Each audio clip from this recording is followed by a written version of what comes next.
Eu acredito que, bom dia a todos.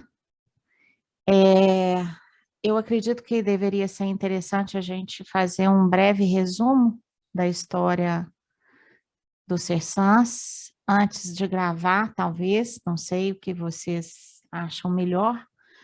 Estou fazendo nos mesmos moldes da vez passada, né?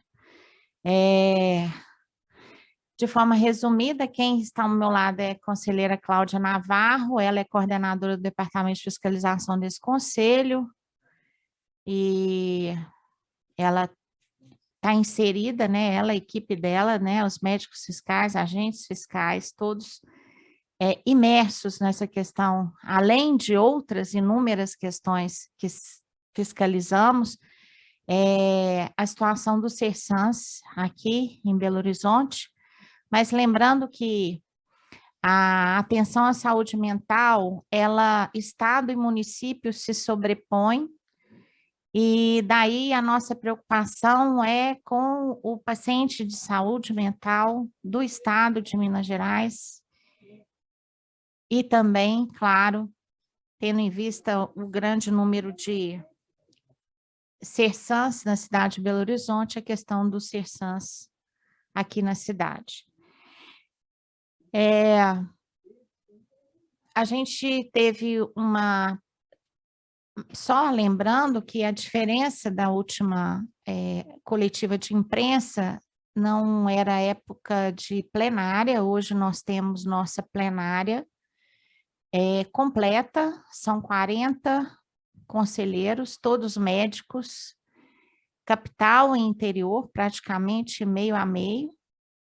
Então, cada um que está aqui discutiu com muita responsabilidade, desde o início, que foi praticamente junho do ano passado, ainda na gestão da conselheira Cláudia, que me antecedeu na presidência desse conselho, e vamos caminhando, né, e tentando encontrar inúmeras soluções através de diálogo com a Prefeitura Municipal de Belo Horizonte, e, infelizmente, somente no momento em que este conselho adotou uma medida de exceção e extrema, que a Prefeitura Municipal de Belo Horizonte buscou sentar-se à mesa conosco para dar ouvidos aos relatórios das fiscalizações do conselho. Então, começou o processo em junho do ano passado, principalmente com o fechamento do Galba Veloso, onde tivemos inúmeras tratativas com a Secretaria Estadual de Saúde, tendo em vista a preocupação com o fechamento do número de leitos de internação na saúde mental. Toda a internação foi direcionada ao Raul Soares, que hoje é praticamente o hospital de referência, tanto em Belo Horizonte como para o estado, né? Em alguns municípios, principalmente, alguns poucos possuem hospitais que têm saúde mental, leitos de saúde mental, mas a maioria dos municípios não possuem essa referência, então a referência passou a ser o Raul Soares. Hoje existe um diálogo com a Secretaria Estadual de Saúde de se tentar fazer um programa de regulação através do SUS Fácil desses pacientes agudos da saúde mental, porque, nas palavras do secretário estadual de saúde, cuja reunião tivemos na última quarta-feira, o doente de saúde mental, ele não aparece no sistema. Todas as doenças são colocadas no Sistema Único de Saúde, mas o paciente agudo, com crises agudas da sua saúde mental, ele não aparece no sistema. E nós precisamos entender melhor qual é o doente que pode ter atendimento ambulatorial, mas qual é aquele que está em fase de surto, que coloca em risco a si mesmo e as pessoas com as quais ele convive, e que precisam muitas vezes de um leito hospitalar para que ele melhore naquela fase e possa depois voltar ao convívio com a sociedade e ter, sim, daí o atendimento ambulatorial. Então, foram feitas inúmeras fiscalizações e tivemos, em outubro do ano passado, fiscalizações notadamente no período noturno. Por quê? Porque soubemos que havia uma dificuldade de entrada do paciente munícipe de Belo Horizonte dentro do Hospital Raul Soares e que toda a demanda de pacientes agudos era encaminhada ao Sersans, dentro de Belo Horizonte. E esses Sersans, ora acatavam esses pacientes, ora não. Então, os que não eram aceitos dentro dos Sersans, eles ficavam andando por aí e muitas vezes caíam ou caem nas comunidades terapêuticas, que é um problema que tem que ficar muito claro. O conselho, ele não atua sobre as comunidades terapêuticas. Algumas, ou a maioria, não, porque não existe atividade do profissional médico dentro dessas comunidades terapêuticas. E em reunião, há mais ou menos 30 dias, com o Conselho Estadual de Saúde, ficou claro a denúncia deste conselho de que estamos fechando os olhos às comunidades terapêuticas. Já acionamos inúmeras vezes essa questão do que ocorre lá dentro. Se estamos falando de luta antimanicomial e respeitamos a luta antimanicomial, temos que abrir os nossos olhos ao que acontece dentro dessas comunidades terapêuticas. Muitas vezes, nosso departamento de fiscalização realizou fiscalizações, mesmo não existindo atendimento médico nessas comunidades, porque muitas vezes esse conselho auxilia o Ministério Público nessas fiscalizações. E que o que vimos são verdadeiros horrores. Lá sim podemos falar em manicômios. Então, o que o CRM está fazendo hoje, isso tem que ficar muito claro. O CRM, ele não é contra a luta antimanicomial. O CRM não critica a qualidade da assistência, que muitas vezes é multidisciplinar dentro desses Sersans. O CRM, ele quer o melhor para o paciente da saúde mental. Esse paciente, ele não pode sofrer preconceito na forma do cuidado. Ele tem que aparecer dentro do sistema, ele tem que ser considerado. A linha do cuidado desse paciente tem que ser respeitada, inclusive nos momentos em que ele tem um surto e que ele precisa de um leito hospitalar e que ele tem direito a esse leito hospitalar e ele não está tendo acesso. Em relação aos Sersans, que foram fiscalizados durante o período noturno, onde se fala nos Sersans onde não existe um atendimento 24 horas, que caso os pacientes que lá ficam durante o período da noite, seria apenas uma hospitalidade noturna, mas podemos verificar que isso não é a realidade concreta. Nós temos dificuldades assistenciais durante a noite, não só pela ausência do médico, mas também por enfermagem, técnicos de enfermagem, muitas vezes pacientes que surtam, que às vezes estão tranquilos e durante a noite eles sofrem surtos, equipes de médicos são acionadas, muitas vezes até o SAMU é acionado, e o tempo de deslocamento até a chegada para a assistência desse paciente em urgência e emergência pode custar a vida desse paciente. Então, é isso que o conselho quer. Ele quer a melhor qualidade assistencial, tem muito a melhorar. A própria prefeitura, na resposta que ela deu ao conselho, a respeito das irregularidades apontadas nos relatórios, ela reconhece que as equipes estão incompletas. A própria plenária do Conselho Municipal de Saúde deu um prazo de 30 dias à Prefeitura Municipal de Belo Horizonte para que ela resolvesse as inadequações, principalmente relativas a equipes incompletas. Esse conselho fez fiscalização conjunta com o Corém, que também entrou nessa discussão e de forma judicial, porque muitas vezes a responsabilidade sobre o cuidado desses pacientes, que muitas vezes entram em quadros de urgência e emergência, é delegada a técnicos de enfermagem que muitas vezes têm que fazer a contenção desses pacientes sem a prescrição correta. Então, além dessa questão das equipes incompletas, os CERSAM são instituições de saúde que precisam ter registro nos conselhos, não tem.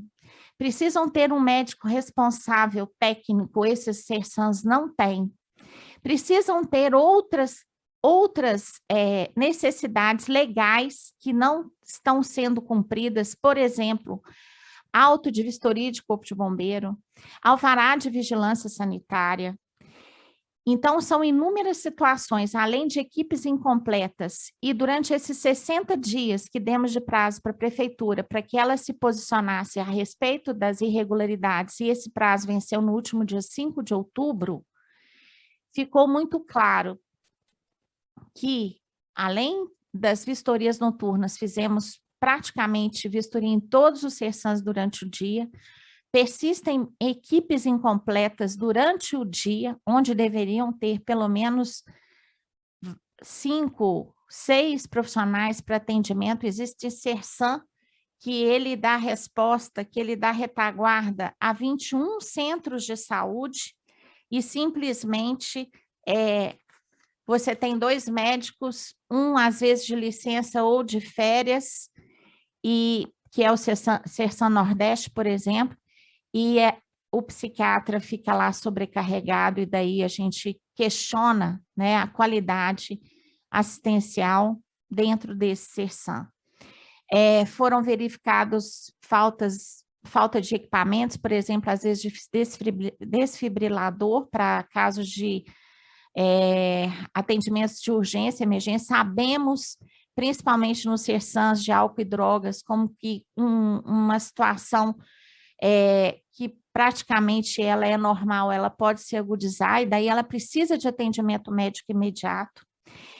Sabemos, através dos últimos relatórios, que a maioria deles tem uma atualização da prescrição médica a cada 30 dias, sendo que a resolução 2057 de 2013 do CFM, ela pede pelo menos a prescrição a cada 3 vezes por semana para aqueles pacientes que são considerados completamente estáveis, mas aqueles que estão em condições agudas, ou em observação ou contenção, eles têm que ter avaliação diária. Então, o que nós estamos buscando, e infelizmente a prefeitura nos pediu 60 dias, tínhamos toda a esperança e a expectativa de que a prefeitura acataria as irregularidades apontadas nos diversos relatórios, mas o que se teve foi uma resposta do procurador do município de que o conselho estaria extrapolando a sua competência legal, e daí eu não vou entrar nesse mérito, e que entendia que as equipes estavam incompletas e queria fazer uma avaliação, e a partir dessa avaliação, se houvesse condição econômica viável para completar as equipes, que eles tomariam as providências. Então, diante disso, essa resposta não correspondeu à nossa expectativa. E daí, como já tínhamos feito um indicativo de interdição ética e paralisamos esse indicativo pelos 60 dias para ouvir uma resposta favorável da prefeitura, essa plenária, exaustivamente debatendo todos os relatórios na última quarta-feira, decidiu por dar continuidade ao processo de interdição ética dos CERSAMs, que exatamente, não é o fechamento das unidades. O que fecha, quem fecha a unidade de saúde é a vigilância sanitária.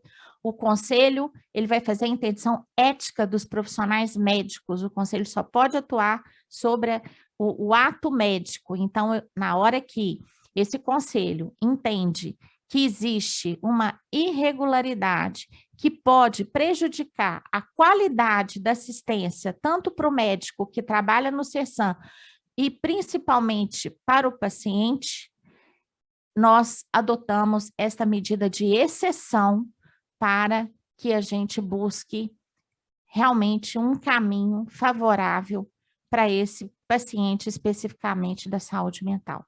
Conselheira Cláudia, quer falar alguma coisa sobre o seu departamento, sobre todo o histórico?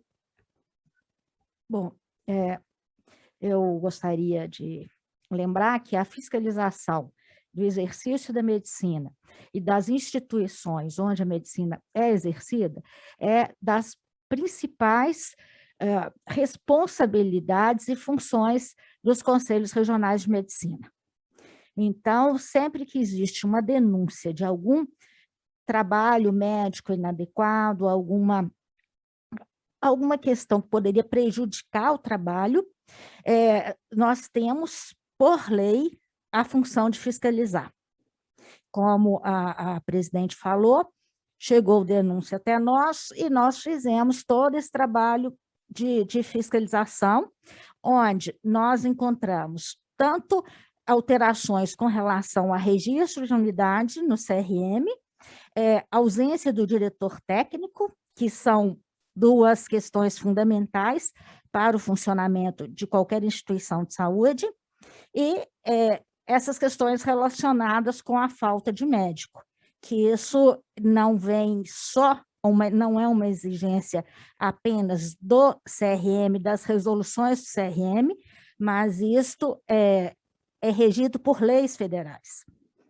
E lembrar também, como a presidente falou, que a interdição ética, ela não fecha a unidade pode continuar funcionando, mas não terá a presença do médico. Então, aí cabe a responsabilidade ao gestor ou quem quiser manter o funcionamento, mas sem atividade médica. Seria isso, presidente. Obrigada, conselheira Cláudia. Lembrando que o STJ já tem jurisprudência onde ele entende que os conselhos, eles têm autonomia e eles têm uma função administrativa e o direito de fiscalizar o médico que, né, na sua função. E eu acho que a gente precisa também lembrar que a partir do momento que você tem provas inequívocas, né, de que existe uma fragilidade assistencial, né, a saúde daquele paciente, saúde mental, não há como tomar outra atitude a não ser atuar dentro das resoluções dos conselhos federal e regionais de medicina e utilizar da questão da interdição ética.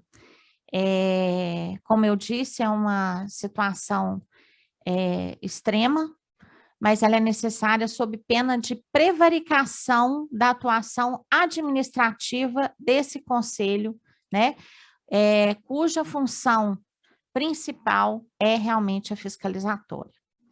Bom, o diretor técnico, né? O que é a função do diretor técnico? Existe uma resolução dentro do conselho que tem todas as atribuições do diretor técnico. Quando acontece alguma coisa que pode ser considerada um equívoco assistencial, esse diretor técnico ele é responsabilizado. Então, a figura do diretor técnico, tanto para dar qualidade à assistência, porque ele é o responsável pelos materiais, pelos medicamentos, pela atuação ali dentro, né, daquela unidade de saúde, ele responde, né, por qualquer infortúnio, qualquer possível falha assistencial.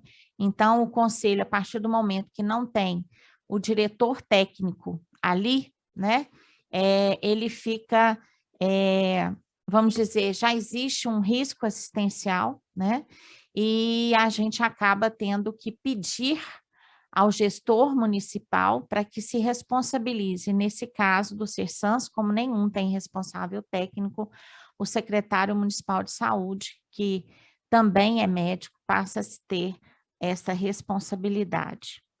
É muito claro, né, no nosso decreto presidencial que é o de número 20.931 de 32, que é necessário, toda instituição de saúde, ela precisa ter um médico responsável técnico por aquela unidade. Bem, então nós estamos dando continuidade, né? Nós estamos dando continuidade a esse processo de interdição e por isso eu vou voltar a palavra à nossa coordenadora, que ela vai explicar melhor isso para nós.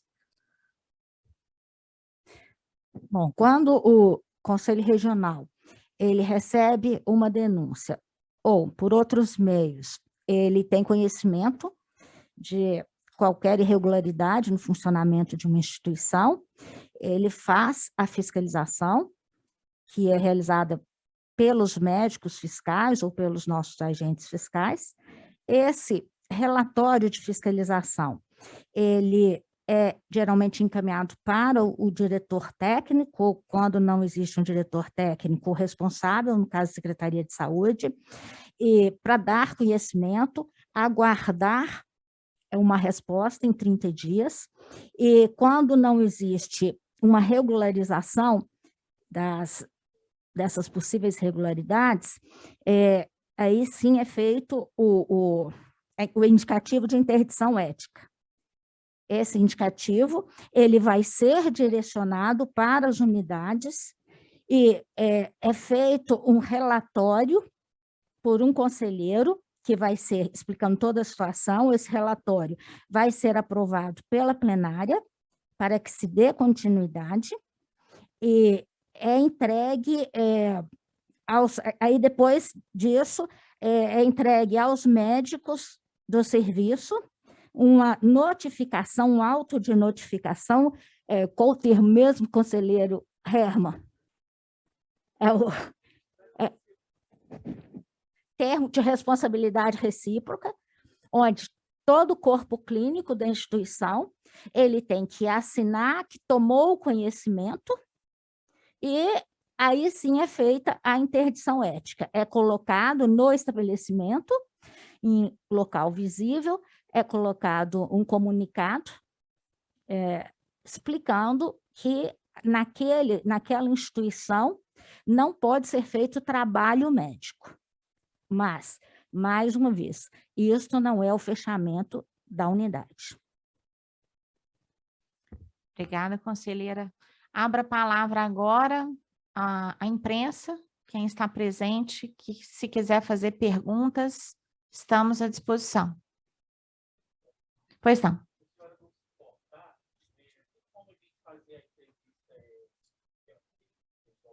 Pode, se vocês preferirem dessa forma, sem problemas. Tá, ok. Ótimo. Da mesma forma? Ok. Então, alguém quer fazer alguma pergunta, fazer alguma observação, os conselheiros?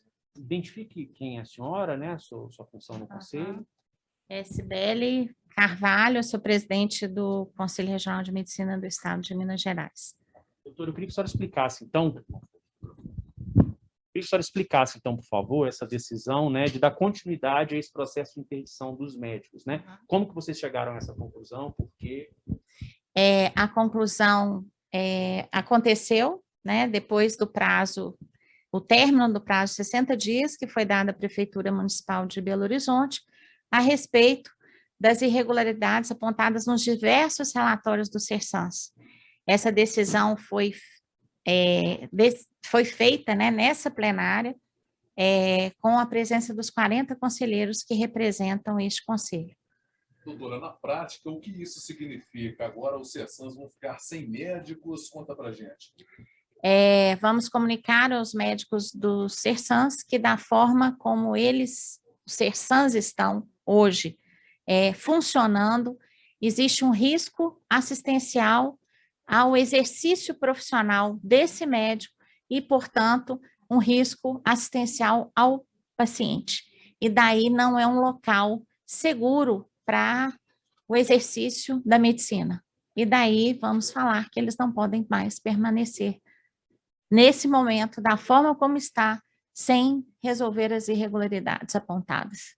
A senhora disse que a resposta da prefeitura não foi satisfatória, né? Eu queria que a senhora comentasse sobre isso, né? O que dentro do que foi solicitado à prefeitura, o que não foi cumprido ou não será cumprido? Foram várias irregularidades apontadas, né? Tanto de falta de recursos humanos, não só de médicos, e também a questão, né, organizacional, a questão legal, né, das necessidades das diversas certidões sanitárias, de corpo de vistoria, de corpo de bombeiro e tudo mais. Então, assim, além disso, nós tivemos uma dificuldade que foi levada para outro caminho por parte da prefeitura, onde extensamente discutiu a legalidade da atuação do conselho em relação a isso. E isso está muito claro, inclusive, num decreto presidencial, que foi o que eu falei recentemente. E a outra questão é que ela entende que as equipes estão incompletas, mas que ela acata isso, mas que vai fazer uma avaliação, mas que vai resolver isso dependendo da viabilidade financeira. Isso de uma forma muito vaga. Então, a gente esperava, pelo menos na conversa que houve com o secretário municipal de saúde, é que ele já traria, né, uma proposta para que essas irregularidades fossem apontadas, fossem resolvidas, e nada disso aconteceu, infelizmente. Agora, os médicos que atuam pela prefeitura serão direcionados a outros locais ou eles ficarão sem receber? Como é que fica toda essa parte? Aí é uma questão administrativa, né, que o conselho ele não tem gerência sobre isso. Nós vamos falar, aqui não é um local seguro para a sua atuação. E do ponto de vista administrativo do conselho, caso algum médico se negue, né, e queira continuar, aí isso vai ser de novo tratado na plenária desse conselho. A senhora citou a questão dos pacientes que não são incluídos no SUS. Eu queria que a senhora explicasse melhor o que acontece, né, o que acontece com esse paciente também, que não pode ser atendido pelo SUS. Na verdade, deixar muito claro que é a questão do paciente agudo, do paciente que necessita de um leito de internação em saúde mental.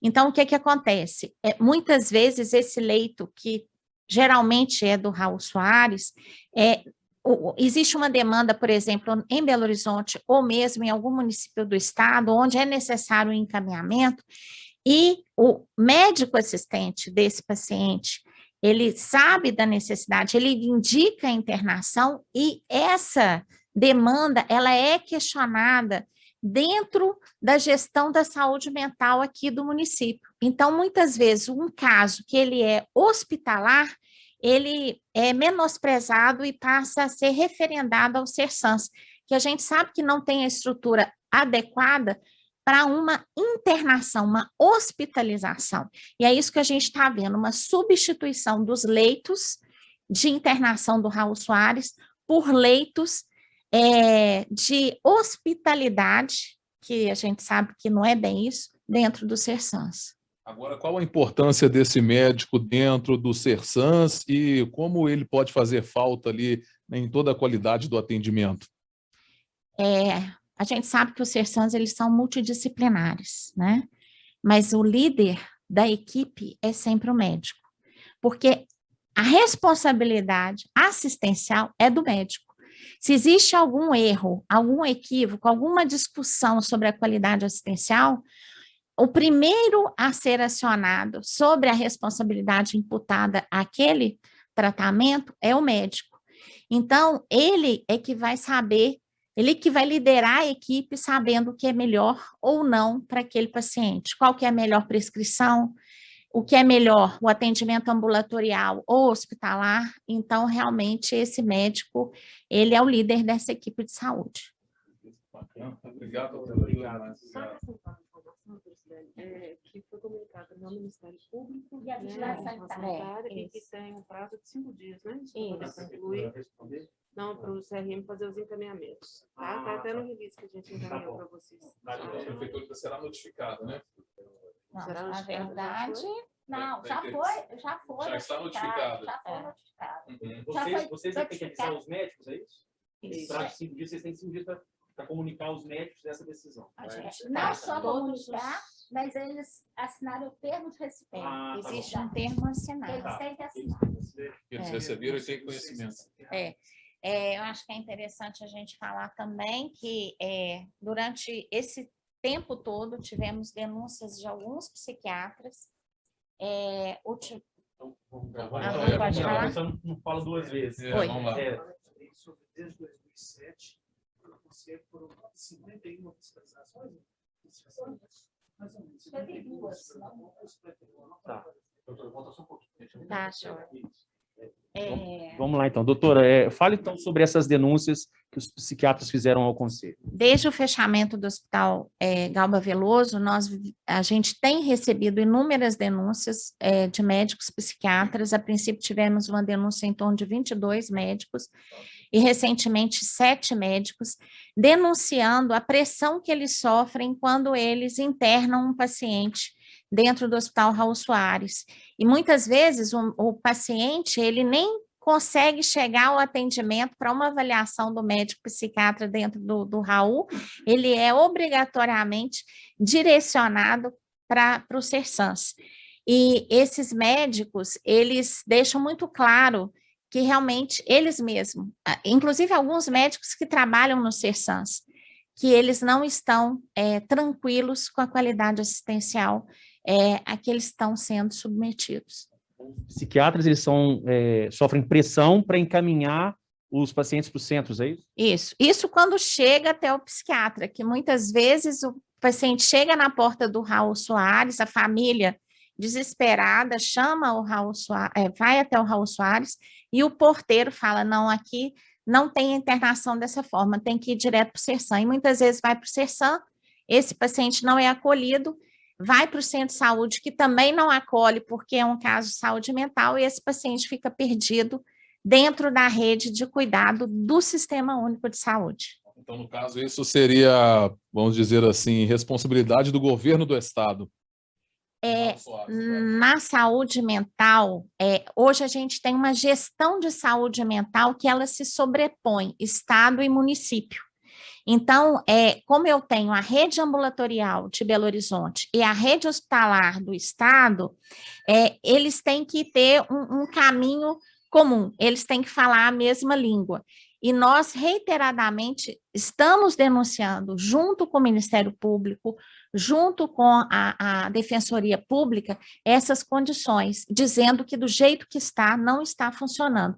Daí, a ideia, depois de muita discussão, que o Estado está tendo de fazer o paciente da saúde mental entrar dentro da regulação do SUS-Fácil, porque aí a gente vai ter esse paciente registrado dentro do sistema. Ele vai ter entrada e vamos ver qual que é a tramitação dele dentro da rede até o final da sua assistência. Obrigado, doutor. Ajudou demais. Doutora, a senhora vai falar também?